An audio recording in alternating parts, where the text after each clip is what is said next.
It's Friday, October 25th, and it's time for your weekly recap. To see if you won the DVD pack, go ahead and check out the Magic Geek blog, and to find out what's up for grabs this week, keep watching right here on the weekly recap. CJ from Facebook, why are magicians stereotyped as tuxedo and top hats? The top hat and tails thing started with Jean-Robert Houdin. Here's a picture of me at his house in Blois, France. He was really the first magician to take the conjuring arts from being sort of a con artist sort of thing that's done on the streets into modern theater. And he dressed appropriately for a Victorian style theater, which would be a very nice tuxedo. Over the years, it's sort of morphed though. You've got Doug Henning, David Copperfield added his own little style, David Blaine had his style, Chris Angel has his style. Magic's always sort of morphing because it's an art form, and that art form, as most art forms do, evolve and change. So I don't know if that's that much of a stereotype anymore. Certainly people associate those things with magic, but you're welcome to have your own style and break the mold instead of looking all dapper. I have some very exciting news. Next Saturday, the 26th, I will be performing in Glozell's Fall Festival, and that's in Orlando, Florida. I've never been to Florida before, so that's going to be a fun experience. Glozell's actually a YouTube celebrity. If you haven't seen her before, go ahead and check out her channel.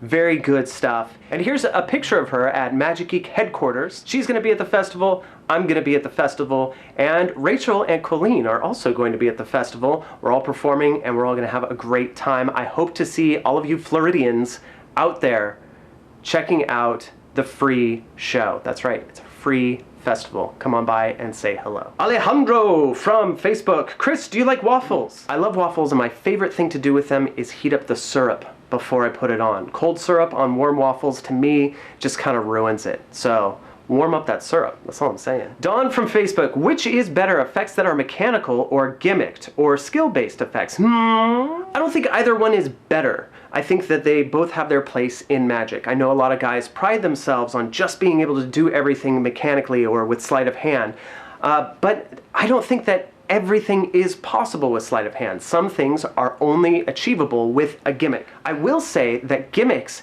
tend to get all of the credit if they look gimmicky, but if you can covertly put a gimmick into a sleight of hand act, then you are going to get the credit for the miracle that the gimmick is going to do for you. Techman, hey Chris, can you recommend a good DVD for coin magic? My favorite coin DVDs are still the David Stone Classic Coin Magic Volume 1 and 2. I think that there's really good stuff in there. It's very early David Stone, and it's recorded from VHS, but the material in it is so good, so I would highly recommend checking that out. This week we have so much great new magic that came into Magic Geek, and I wanted to highlight a few things that I thought were noteworthy. First up is Eye Phantom. This is a fantastic trick, and it's probably one of my favorite Magic Geek demos that we've done in the past couple of years. I really think that it's totally ridiculous and a lot of fun. Porthole is a new trick that just came in. It's been on pre-sale for a long time. It is now physically available. Go get it at magicgeek.com. And finally, we have the Clarity Box by David Regal. This is fantastic. Go check out the 60-second review we did on this.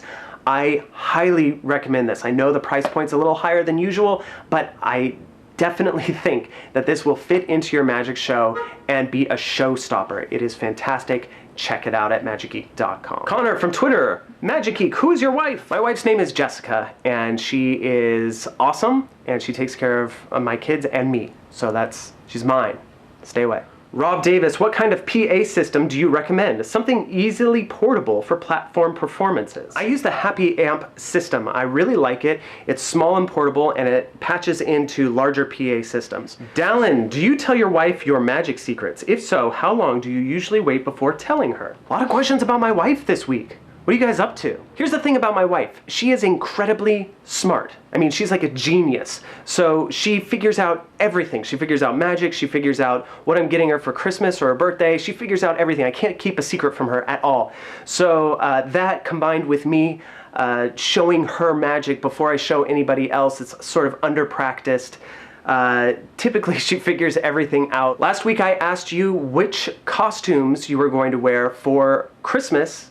No, not Christmas. That's not the holiday we're talking about. What am I saying? Last week I asked you to tell me what you're going to be for Halloween, And so I decided to take some of the costumes that we have here at Magic Geek and show you what it would look like if I dressed up like you for Halloween. J Randall 232, I'm going to be an evil clown for Halloween. Magic Digital 808, I'm going as the Joker. Breaking Magic Tricks, a mobster. Floris, a Slenderman morph suit. Jacob, a zombie with a sword through him. Official Michaela, my Halloween costume is probably a Yip Yip again.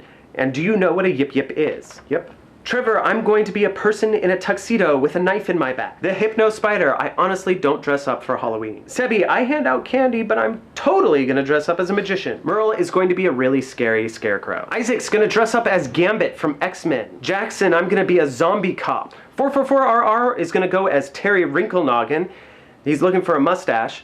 I know where you might be able to find one. And he thinks that Terry Wrinkle-Noggin should be in the next weekly recap. What do you guys think? Do you want Terry Wrinkle-Noggin in a weekly recap? If so, post your questions for Terry down below and say we want Terry Wrinkle-Noggin.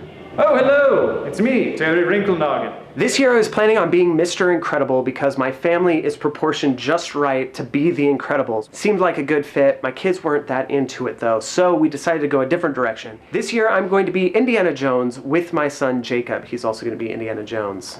It's going to be cute. Okay, this week we're doing something a little different, kind of strange. We're giving away, get ready for this, a Terry Wrinkle-Noggin tie. Okay, this is actually one of the ties that was used in the Geek Report, as well as being a tie that you might find on That 70s Show, because a lot of the costumes from the Geek Report are actually from That 70s Show. I rated the lot when that show closed down. This tie is going to be up for grabs. It's going to be in a nice box that is signed by all the cast members of the Geek Report. I like it better than margarine on mangoes. So, to get this, it's very easy. You just place an order at Magic Geek, use the coupon code TIE, that's going to get you 5% off your entire order, and there's no minimum. So anytime you place an order with that coupon code TIE, your name goes into the running for the drawing for the tie. And you can put your name into the running as many times as you would like. So the more orders you place, the more chances you have to get this collector's item with the signed box, signed by everyone in the Geek Report. Once again, that coupon code is TIE. It gets you 5% off, plus your name into the running, and it's spelled T-I-E, all lowercase. Well, that's all the time we have for this week. I want to thank you very much for watching the weekly recap. Please join us next week when we're going to be talking about patter and scripting. So if you have questions on patter and scripting, please leave them in the comment section down below, or on Facebook, or on Twitter, or on the Magic Geek blog. Thank you again for watching. Check out some of the other videos on the side there. I hope you have an excellent weekend. I will see you next week.